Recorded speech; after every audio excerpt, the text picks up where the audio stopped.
Imagine if you could pull in all of your data from your store platform, use that data to build live updating segments for audiences like, say, female frequent purchaser or something like that, display a form on your site to show a certain offer when someone from that segment visits your site, and then have an email automatically go out to that person 1 week before her next predicted order date, reminding her of that offer, and then maybe showing some products like the ones she browsed that are top bestsellers, and then have an SMS message automatically go out to her 2 days after that if she didn't open the email, only if she didn't open the email. And being able to set up all of that within the same platform in minutes and be able to see exactly how much revenue was driven from the email versus the SMS. And it's really just so much easier and so much more powerful when everything lives together.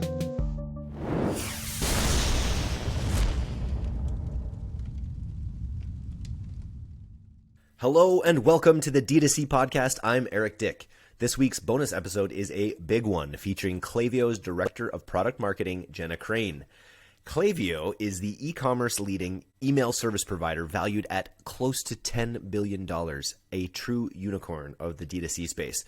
This podcast with Jenna answers the hard questions about email and SMS marketing, like what's it like being a unicorn?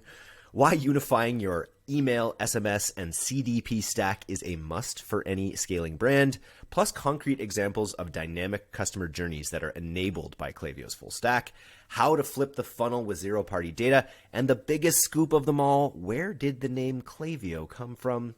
Hope you enjoy. On with the show. Welcome to the D2C podcast, Jenna.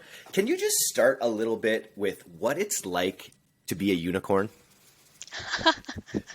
Well, it means I can't wear hats because my horn. Classic. Just kidding. It's been a wild ride. Yeah, it's been really fun. I mean, the marketing team on Klaviyo has been, I think it was 25 people in January, and now we will end the year at I think 120 people. So it's just, all of the cliches around hypergrowth very much apply. You're building the plane as you're flying it, but it's really fun. Unbelievable. I was just reading, and this was back in May. The company's at a $9.5 billion valuation. Yep. Wild. And we were talking a little bit about this before. I know this was a bit before your time, but I was saying I recalled, my brother works at Shopify, and I recalled way back in the day, 5-6 years ago, when Shopify and MailChimp kind of broke up. And that you were saying is sort of a bit of the beginning of Klaviyo's mad ascendance. Do you know the story of that at all? The outline of it? I don't know the reasons behind the breakup. I know, from the Klaviyo side, what happened is we actually, I don't know if many people know this, but we started as a data analysis platform, a data analytics tool. So our data platform is actually really core to what we do. And our founders, after talking to a bunch of people, they said, hey, this is super valuable, being able to pull in all the data from across my tech stack and use it to create segments and these really rich profiles, but I want to be able to actually do something with that data. So they added the messaging layer. So the company really focused on building out that product for the first, 6-7 years. And when the MailChimp Shopify breakup happened, it was a catalyst for a lot of people who hadn't really heard of Klaviyo before to start exploring alternatives, and they often found Klaviyo and fell in love. So here we are today. And I've used Klaviyo before. I have fallen in love with Klaviyo at times. Oh, great. What do you think it is that makes people fall? This is such a softball question, but I'm curious. What do you think it is that makes people fall in love with Klaviyo when they use it? Yeah, well, we invest a lot in making the product super easy to use and intuitive. So it's, giving people the functionality and the power that oftentimes are only available to big companies with huge development teams and huge, agencies or resources. So, building the product to be intuitive, from day one, but also super powerful and sophisticated. That combination is actually pretty rare, simple and intuitive, yet powerful. And I think it does also come back to the platform being our core. So we have a NoSQL database, which I'm not going to get into all of why that makes us differentiated, but it is a really powerful thing to be able to integrate so seamlessly with your store platform and all the other tech you're using, and pull in all that data, automatically, and have it update your customer audiences and segments in real time, and use that data to drive really personalized, relevant messages because, as we all know, relevance and personalization are really the key to creating engaging customer experiences that actually stand out and drive real results. So that's a big part of why we're so great. Nice, and we'll get into all that, but I have to ask another softball. Sure. Where does Klaviyo come from? Where does the name Klaviyo come from? It's one of those ones that like I heard about it, and then within a day I'd heard it's pronounced Klaviyo, right? It's Yeah. like it has that whole like meta thing where people are talking about it. Yes, Where we did the have name come from? those stickers and shirts that say the phonetic pronunciation. So it's actually from the Spanish word clavillo, which is the tool that rock climbers use to insert into walls. Clearly, I'm a rock climber. So the thinking there is that we are the supports that help creators and entrepreneurs scale their business and go to incredible heights. I think this podcast is worth it. I bet there's very few people in our audience who knew that. I bet you're right. Yeah. I feel like it's a real scoop that we found out where Klaviyo came from. It's a little bit of lore. That's great. Okay, cool. So I want to just heading into Q4, people are, there's never been a bigger emphasis on your customer, owning your customer relationship, owning your data, owning that relationship, not always having to acquire the users again on these social media platforms that you have to pay for. What's Klaviyo's biggest focus kind of heading into Q4 and to 2022 right now? Yeah, we're talking a lot about that. I mean, especially with all of the privacy changes, the supply chain issues, it's more important than ever to have strong direct relationships with your customers and to really be able to own your growth in a way that's cost effective and sustainable. So we've actually been calling it flipping the funnel. So really starting with your customer base as your main growth lever. And, this is especially true going into, what's hopefully a really big Q4 for everyone, is that, if you can use all of that traffic that gets to your website, all of the customers that you've managed to acquire in a big Q4, and then use that as your base for growth in Q1 and beyond, you're going to be in a much better position than if you continually have to rent your customers from third-party apps or marketplaces. I've seen some really cool things heading into Q4. I just interviewed Tony Yu from Vessi, and just some of the neat things that brands are doing heading into Q4 just to build their list. And the easiest thing in that vein, I think, is giveaways. If you can do a giveaway where you're providing value to your audience in some way that reinforces the value of your product, it feels like a no-brainer heading into Q4.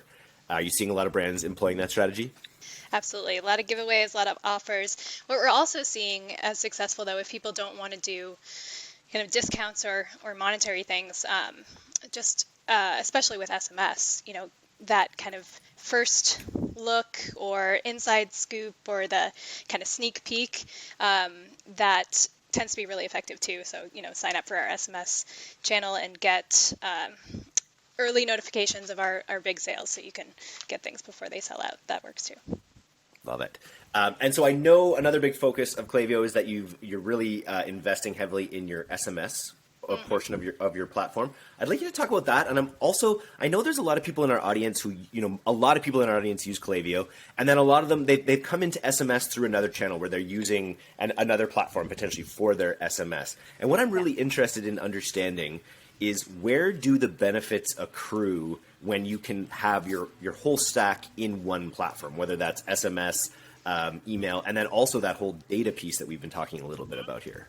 Absolutely. So yeah, that is a huge advantage of Klaviyo, and we're finding a lot of our customers that switch over from point solutions are really loving the fact that everything lives on one platform.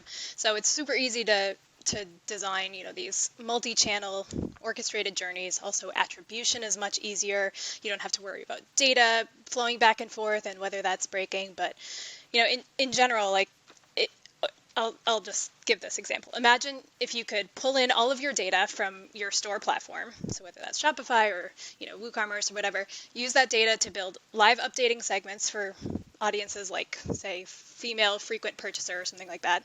Display a form on your site to show a certain offer when someone from that segment visits your site, and then have an email automatically go out to that person 1 week before her next predicted order date reminding her of that offer, and then maybe showing some products like the ones she browsed that are top bestsellers, and then have an SMS message automatically go out to her 2 days after that if she didn't open the email, only if she didn't open the email. And being able to set up all of that within the same platform in minutes and be able to see exactly how much revenue was driven from the email versus the SMS, and not have to juggle multiple platforms or multiple different contracts. It's really just so much easier and so much more powerful when everything lives together. Very cool. That is, I think you answered that extremely well. And I'm interested. Like, you must see so many clients, and so many ways that the product is being used. Do you have any other things that you can sketch out for our listeners? I think that right there was just that whether they're using Klaviyo or not, just like starting to think about a customer's touch points in that sort of way. Any other great examples you can kind of draw on that you've seen people leverage using like either email or SMS? Yeah, I mean, we have so many customers that are doing such exciting things. I actually just listened to the suit company that was just on Suit here. Shop. Yeah, Suit Shop. That was using Kristen Klaviyo, Jones. and they I think just described it perfectly of how you have to really think through the customer experience and the funnel, and just having all of that data of when someone engages on your site and what they browse, how they like to engage, whether it's via email or SMS, and for certain types of messages, and then use that to create a really personalized, relevant journey. I mean, that's just that companies that do that well in the next year are going to be heads and tails above companies that just do the batch and blast or spray and pray and don't really give much thought to nurturing customers throughout their journey. And then the next layer on that, I guess, would be zero-party or first-party data, where you can actually intake people on your site through an interesting customer experience, and then have the the data that's collected there echo through their customer journey as well.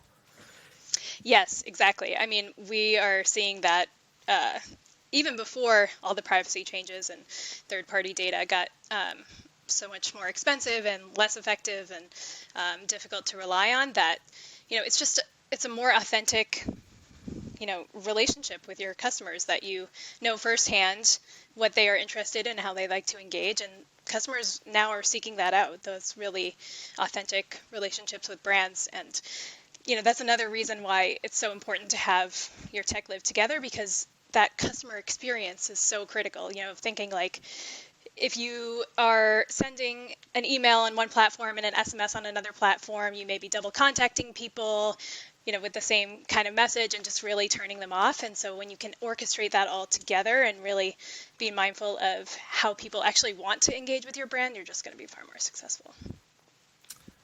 Interesting.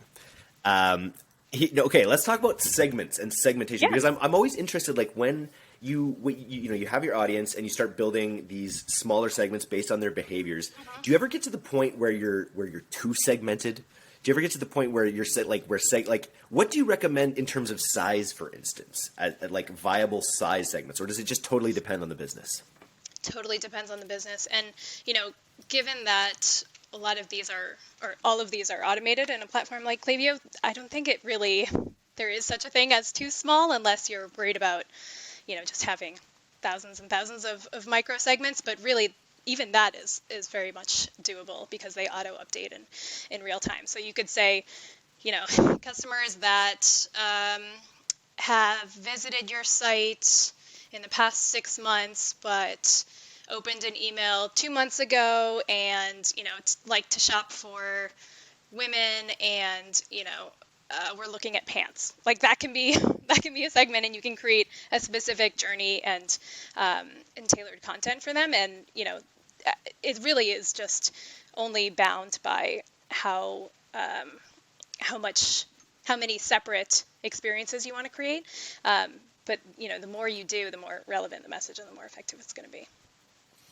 Where do you stand on list hygiene? I'll try to get some free consulting here.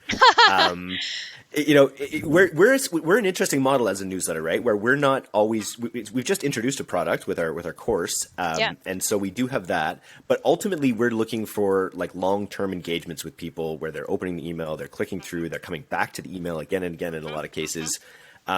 And we've started to notice, when we drive new users, there's a pretty strong correlation if they don't open either of the emails in the first 48 hours that we sort of send. We send 2 emails, and if we extended that to 48 hours or a little bit longer, there's probably 3 emails that we could say. And we find that when people don't open any one of those emails, it's like 99% of the time they go on to not be strong openers or openers at all in a lot of cases. So where do you advocate people start intervening when it comes to inactive users? That's a great question and relies way more on an understanding of deliverability expertise than I have. But I will say, it is something that you have to be mindful of.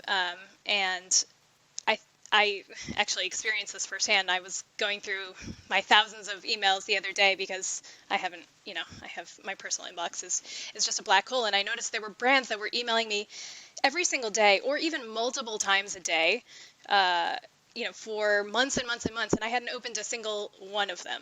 And I can't tell you like the actual technical implications of that from a deliverability perspective. I'm sure there are plenty, but from a customer experience perspective, it's disrespectful, honestly, to use kind of a heavy-handed term for it. But it says, I don't really care if you're engaging with these or if you get value out of these. I'm just going to keep sending them to you and keep, filling up your inbox. And I think it really is the mindful and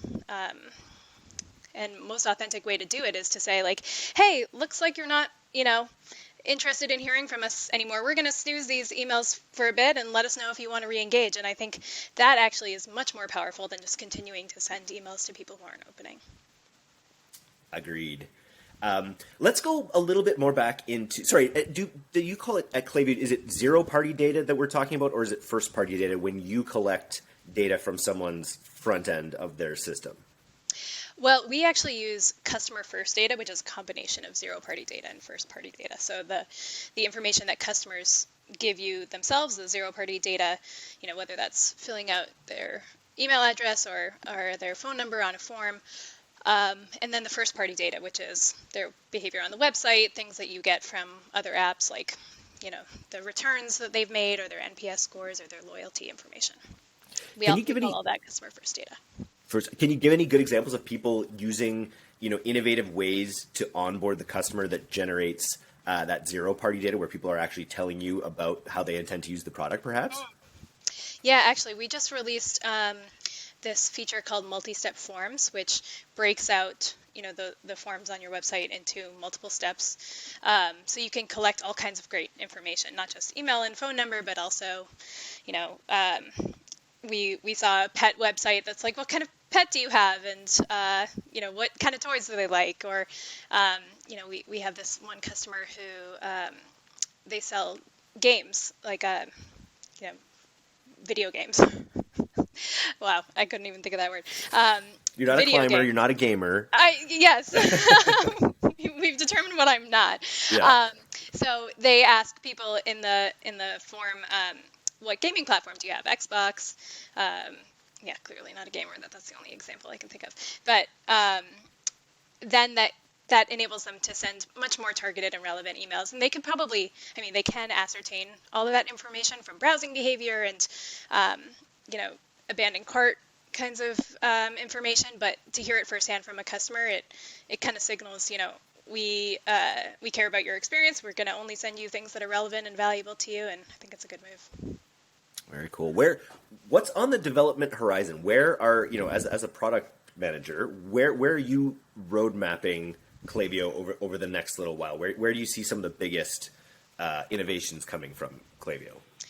Yeah, so we think of our product in 3 different kind of layers. One is this data platform. So we are essentially part customer data platform, or CDP, which is what enables us to pull in, billions of data points, store that for an unlimited amount of time for free, and updates that in real time so you can use it for super fast segmentation and personalization.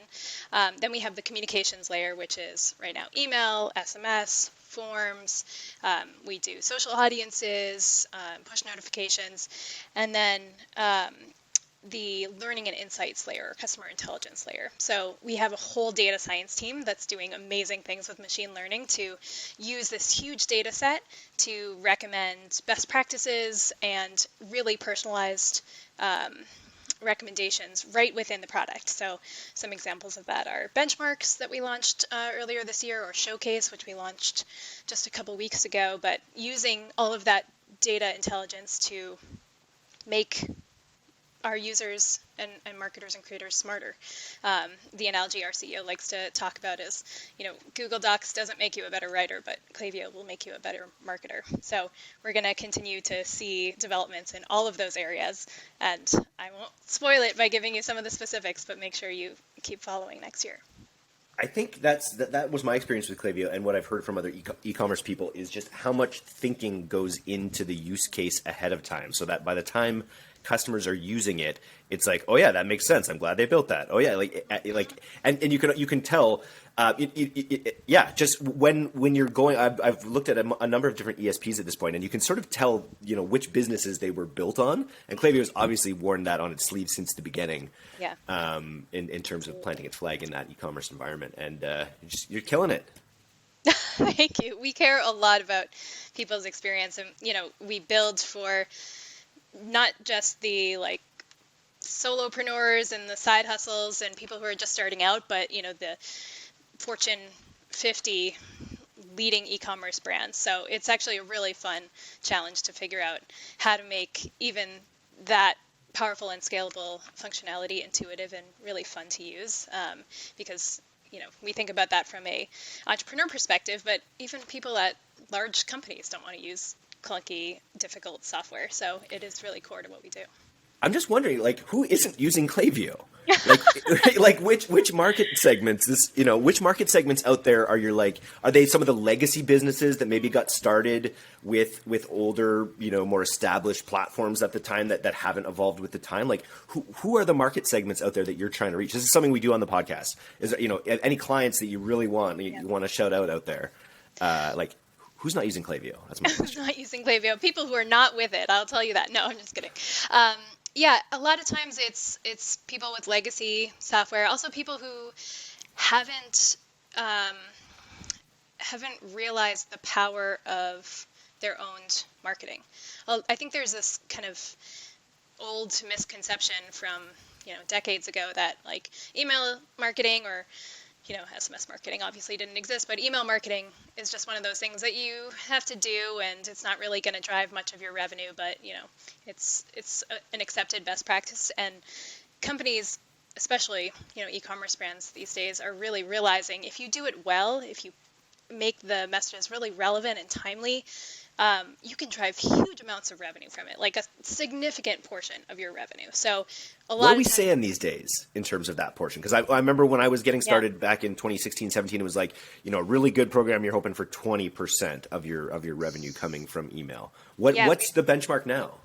We sometimes see 30, 40%. It depends on the segment and what you're doing, your strategies, but you can drive, at least a third of your revenue. And we've actually found that companies, brands on Klaviyo who use Klaviyo for both email and SMS, to really make sure that customer journey is super seamless and they're being smart about what they're investing in because they can get accurate attribution. They're actually seeing an average ROI of 122x. Wow. Yeah. That's pretty good.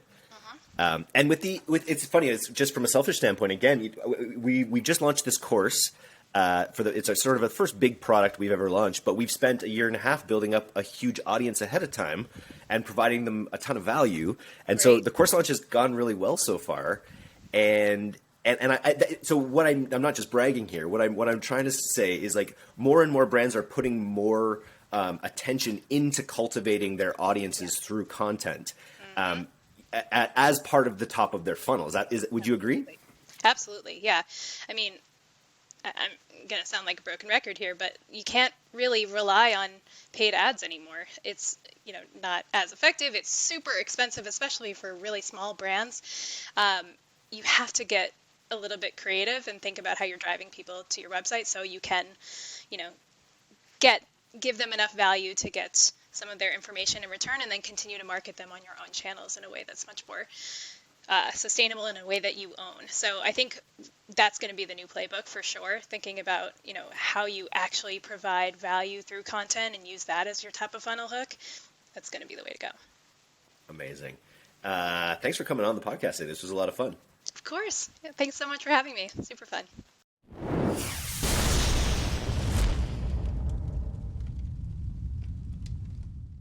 Thanks so much for listening to today's episode. If you're not a subscriber to our newsletter, you can do that right now at direct-to-consumer, all one word, .co. I'm Eric Dick, and this has been the D2C Podcast. We'll see you next time.